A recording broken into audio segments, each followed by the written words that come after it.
Hi friends, welcome back to my channel Pranchi kitchen and blogs. ఈరోజు మన వీడియోలో పచ్చి కందికాయతో మసాలా కర్రీని చేసి చూపించబోతున్నాను. చాలా అంటే చాలా బాగుంటుంది. ఇది రైస్లోకి, రోటీలోకి ఏ కాంబినేషన్తో తిన్నా చాలా బాగుంటుంది.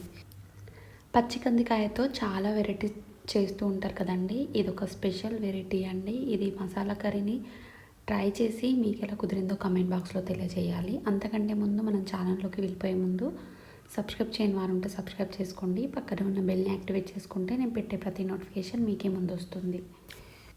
పచ్చి కందికాయ అనేది చాలా హెల్త్కి మంచిది కాబట్టి తప్పకుండా ట్రై చేయండి. రెసిపీ అనేది వీడియో మొత్తం స్కిప్ చేయకుండా చూసేయండి.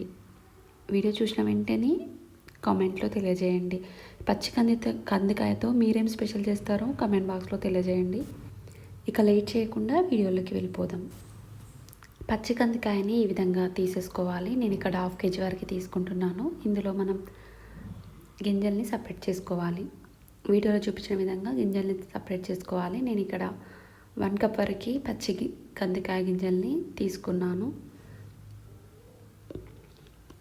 2 days బ్యాక్ ఒలిచిపెట్టుకున్నాను కాబట్టి ఈ విధంగా మొలకలు వచ్చాయి. వీటిని ఇప్పుడు మనం బౌల్లోకి వేసుకొని 2 నుంచి 3 సార్లు బాగా నీట్గా కడిగేసుకొని స్టవ్ ఆన్ చేసి ఆ బౌల్ని పెట్టేసుకొని ఉడికించుకోవాలి. ఇది ఉడికేలోపు మనం మిగతా ప్రాసెస్ చూద్దాం. మసాలాని ప్రిపేర్ చేసుకుందాం. స్టవ్ ఆన్ చేసి ప్యాన్ పెట్టుకోవాలి. అందులో 2 టేబుల్ స్పూన్ వరకు పల్లీలని వేసుకోవాలి. అలాగే రెడ్ మిర్చి 2 వరకు చిదుముగును వేసుకోండి. 2 టేబుల్ స్పూన్ వరకు ధనియాలని వేసుకోవాలి.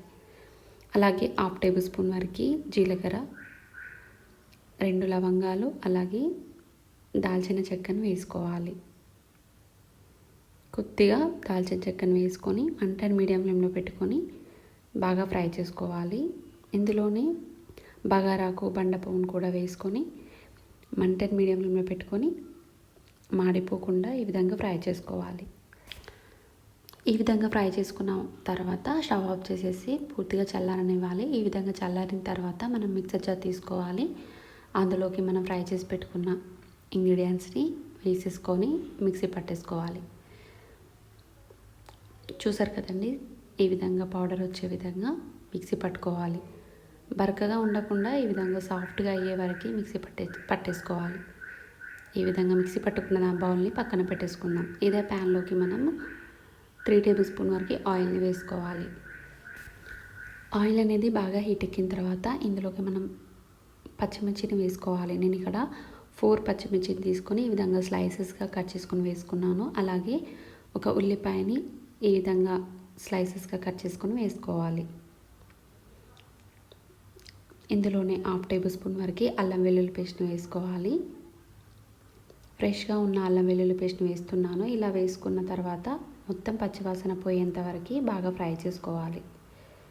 అల్లం వెల్లుల్లి పేస్ట్ పచ్చివాసన పోయిన తర్వాత ఇందులోకి మనం కడిగి కట్ చేసి పెట్టుకున్న మెంతికూరని 2 టేబుల్ స్పూన్ వరకు వేసుకోవాలి.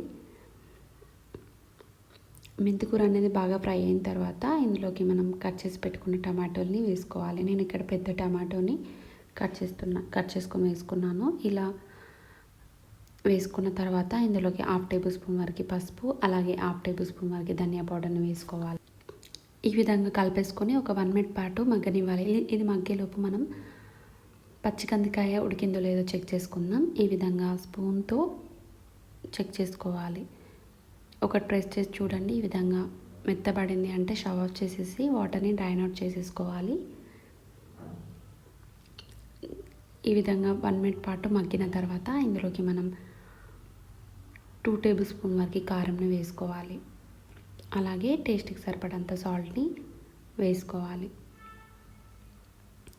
నేను ఇక్కడ 1/2 టేబుల్ స్పూన్ వరకు సాల్ట్ని వేసుకున్నాను. అలాగే మనం ముందుగా మిక్సీ పట్టుకున్న పౌడర్ ఉంది కదండి, మసాలా అనేది, ఆ మసాలాని ఇందులోకి వేసేసుకొని మొత్తం ఒకసారి మిక్స్ చేసేసుకోవాలి.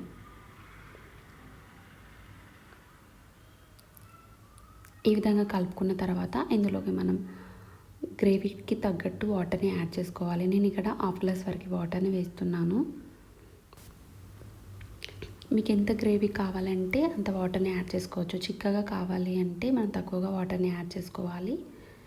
ఇలా వాటర్ని వేసుకున్న తర్వాత 1/2 టేబుల్ స్పూన్ వరకు ఎండు కొబ్బరి పొడిని వేసుకోవాలి.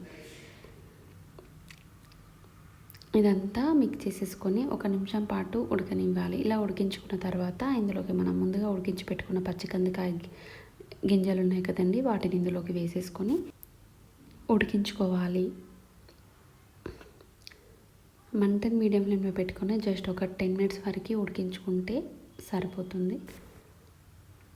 10 మినిట్స్ తర్వాత చూడండి, ఆయిల్ అనేది ఈ విధంగా పైకి తేలి కర్రీ అనేది రెడీ అవుతుంది. నేను ఇక్కడ ఉడికించి వేసుకున్నాను కాబట్టి నాకు తక్కువ టైం పట్టింది. మీరు కనుక డైరెక్ట్గా అలాగే వేసారంటే ఒక 5 or 10 మినిట్ వరకు ఉడికించుకోవాలి. చూసారు కదండి, ఈ విధంగా ఆయిల్ అనేది పైకి తేలి కర్రీ అనేది రెడీ అవుతుంది. ఇలా రెడీ అయిన కర్రీ పైన సన్నగా కట్ చేసి పెట్టుకున్న కొత్తిమీరతో గార్నిష్ చేసుకొని రైస్లోకైనా చపాతీలోకైనా ఏ కాంబినేషన్తో తిన్నా చాలా బాగుంటుంది. ముఖ్యంగా అయితే జొన్న రొట్టెతో తినండి, చాలా అంటే చాలా బాగుంటుంది టేస్ట్ అనేది. అంతే అండి, చాలా అంటే చాలా సింపుల్గా పచ్చి కందికాయ మసాలా కర్రీని ఏ విధంగా ప్రిపేర్ చేశానో చూసారు కదా. మీరు కూడా నా వీడియో మొత్తం చూసి మీరు కూడా ఒకసారి మీ ఇంట్లో ట్రై చేసి మీకు ఎలా కుదిరిందో కామెంట్ బాక్స్లో మరి రెసిపీస్ కోసం మా ఛానల్ డిస్క్రిప్షన్లో లింక్ పెడతాను, ప్రెస్ చేసి చూసేయండి.